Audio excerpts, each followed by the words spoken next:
लाया जाना है। और फिर उसी 54 जीएसटी काउंसिल की मीटिंग में रूल 164 को लाया गया। रूल 164 क्यों लाया गया? क्योंकि इन्होंने जैसे अभी 3-4 महीने पहले हमारे बदवा जी ने एक बात कही कि ये एमएनएसटी स्कीम है या चक्रव्यूह है। एक्चुअल में इस स्कीम को लाने के लिए इनको एक फॉर्मेट ही देना चाहिए था, एक एप्लीकेशन जस्ट दी जानी चाहिए थी, लेकिन वाकई में इन्होंने इसको इतना बड़ा चक्रव्यूह की शेप बना दी कि आज की डेट में अगर 2-3 घंटे का भी सेमिनार इसके ऊपर हो तो भी कम है, क्योंकि उन्होंने चीजों के अंदर ही चीजों को इतना उलझा दिया कि वास्तव में होना क्या चाहिए था और बन क्या रहा है, इसके इंप्लीकेशन ही क्या होंगे। अभी तो आप ये देखिएगा कि जब आप अपने फॉर्म भर के अधिकारी के पास जाएंगे तो सबसे पहले ये कहेगा कि भाई मैं इसको रिजेक्ट करूं या इसको अप्रूव करूं। आपको मिलने वहां भी जाना पड़ेगा, वहां भी आपको मत्था टेकना पड़ेगा, जो ये इसके फॉर्मेट्स सामने नजर आए। बहरहाल हम ये जानते हैं कि रूल 164 54 जीएसटी काउंसिल की मीटिंग में आया और उस रूल से इन्होंने इसके प्रोसीजर को बनाया। उसके साथ साथ नोटिफिकेशन नंबर 20/2024 ये जारी हुआ 8 अक्टूबर 2024 को, जिससे उन्होंने ये डिसाइड किया कि इसके अंदर जो भी आपको टैक्स पे करने होंगे वो 31/3/2025 से पहले पहले आपको ये टैक्स पे करना होगा। अब हम थोड़ी सी जीएसटी पोर्टल की बैकग्राउंड पे जाते हैं। साथियों, आपको पता है कि एक तो हमारी सेल्फ असेस्ड लायबिलिटी होती है जो हम रिटर्न्स के साथ जमा करते हैं, और कभी कभी जब हम ये पाते हैं कि रिटर्न्स का टाइम बीत चुका है, अब हमें टैक्स जो जमा करना है हम कैसे जमा करें, तो हम DRC 03 के माध्यम से उसको जमा कर देते हैं। और कई दफा ये होता है कि अधिकारी हमें इंटीमेट करता है कि ये आपकी लायबिलिटी आपके खिलाफ है, तब भी हम उसको DRC 03 से जमा करते हैं। तो एक तो लायबिलिटी वो हुई जो आपकी सेल्फ असेस्ड है, या ये कहिए कि जिसको आप DRC 03 से पे कर देते हैं, और एक लायबिलिटी वो होती है जो वो डिमांड आपके खिलाफ अराइज करता है। पर इन दोनों बिंदुओं के ऊपर आपकी ये पूरी एमएनएसटी स्कीम टिकी हुई है। कैसे?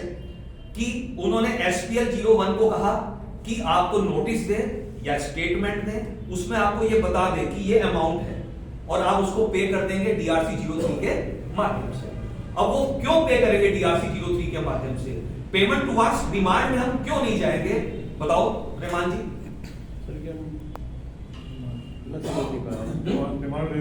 डिमांड एग्जैक्टली, वो डिमांड रेस नहीं हुई। डिमांड कब रेस होगी बताइए? डिमांड रेज होगी जब जो असेसिंग ऑफिसर है उसके वो पोर्टल पे चढ़ा देगा, पोर्टल ऑर्डर हो जाएगा। अरे चढ़ा तो कहीं नहीं देगा, ऑर्डर ये नहीं है। इंपॉर्टेंट चीज ये है कि जब वो DRC 07 कर देगा, ऑर्डर कर देगा। देखो मेरी बात सुनिए, आप हम सब जान रहे हैं ये आपस में, जैसे बॉबी जी ने कहा, जसविंदर जी ने कहा कि हम यहाँ आपस में शेयरिंग के लिए बैठे हैं। आपसे कुछ चीजें मुझे मिलेंगी, मेरे से कुछ चीजें आपको मिलेंगी। यहाँ पे कोई हार जीत का, कोई जूनियर सीनियर का मामला नहीं है। इंपॉर्टेंट चीज ये है हम सबको देखना है, क्योंकि हमारे लिए सब चीजें नहीं आ रही। जब वो डिमांड राइज करेगा तो DRC 07 एक्ट लिखा हुआ है, वो करेगा। उसके लिए वो क्या करेगा? Order pass. क्या वो 74 के ऑर्डर वेवर दे देगा आपको? 74 में नहीं देगा। वेरी गुड, वो 73 में आपको ये देगा। इसका मतलब उसको क्या करना पड़ेगा? 73/8 या 73/9? 73/9 यस, उसको 73/9 करना। ये बुनियादी बातें हमें पता चाहिए। 73/9 का ऑर्डर वो पास करेगा, उसके अकॉर्डिंगली उसके जो तासुरात होंगे वो ये होंगे कि इससे DRC 07 जनरेट होगा। DRC जब 07 जनरेट होगा तब वो लायबिलिटी जाएगी, वो कहां जाएगी? नो, वो जाएगी इलेक्ट्रॉनिक लायबिलिटी रजिस्टर में, उसके पार्ट सेकंड में वो वहां पे अमाउंट फैच होके वहां पे आ जाएगी। अब आ गई लायबिलिटी। इससे पहले क्या हुआ? अनोइंगली हमें नहीं पता था, हमने DRC 03 से उसको पे कर दिया। ये सारी चीजें वो हैं जो इसके अंदर लिखी हुई हैं, सारी रात में पढ़ा हूं, रटा किया इसका। तो वो सारी चीजें हम क्या करेंगे? DRC 03 से हमने उसको पे कर दिया। अब क्या करें? डिमांड तो वही की वही खड़ी है और हमने उसको पे भी कर दिया। अब क्या किया जाए?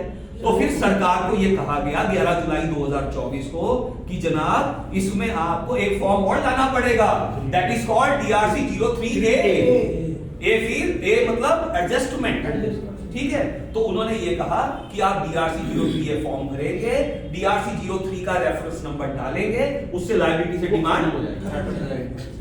अब ये कहा गया साहब कि आपने डेट तो नोटिफाई करी 1/11/2024, इससे पहले जो हमने पे कर दिया, हम कहां जाएंगे, कहां जाएंगे हम? तो हम उसने कहा भाई एक काम करो कि हम इसका भी आंसर ये दे रहे हैं आपको कि जो आपने पहले पे कर दिया तो नमस्ते, महाकुंभ में जाके स्नान कर लो, हमने आपको पे कर दिया बस, ठीक है। उसको भी हमने एलिजिबल मान लिया कि इंटरेस्ट और पेनल्टी उसमें जो रहेगी हम उसका वेवर आपको दे देंगे। तो पहली कंडीशन ये वाली आ गई। Now we move to 128A1 clause A, clause B and clause C. अब क्लॉज सेक्शन 128(1) सब सेक्शन 1 का क्लॉज ए। क्लॉज ए अब ये कहेगा कि ऐसी परिस्थितियां जहां पर आपको नोटिस है या आपके पास स्टेटमेंट है तो वहां पर आपको फॉर्म भरना है SPL 01। क्लॉज बी जहां पे आपके पास DRC 07 आ चुका है, यानी कि डिमांड अराइज हो चुकी है, यानी कि इलेक्ट्रॉनिक लायबिलिटी रजिस्टर में वो अमाउंट जा चुकी है, उस केस में क्या करना है SPL 02। लेकिन वो 2 बढ़ने से पहले आपको वो पूरा टैक्स जमा करना होगा। Full amount of tax due must be deposited prior to filing the application in SPL 02। अब साहब 3 क्लॉज सी क्या है? तो उन्होंने कहा कि क्लॉज सी का वो क्लॉज है कि जहां पर आप अपील में गए थे और एपेलेट अथॉरिटी ने ऑर्डर पास कर दिया ऑर्डर पास। एपेलेट अथॉरिटी की बात हो रही है। What is the difference between regional authority and appellate authority? Rahman, आप काफी जान रहे हैं। नहीं, regional revisional authority and appellate authority क्या डिफरेंस है? जीएसटी में 4 अपर कोर्ट्स हैं, appellate authority, divisional authority, high court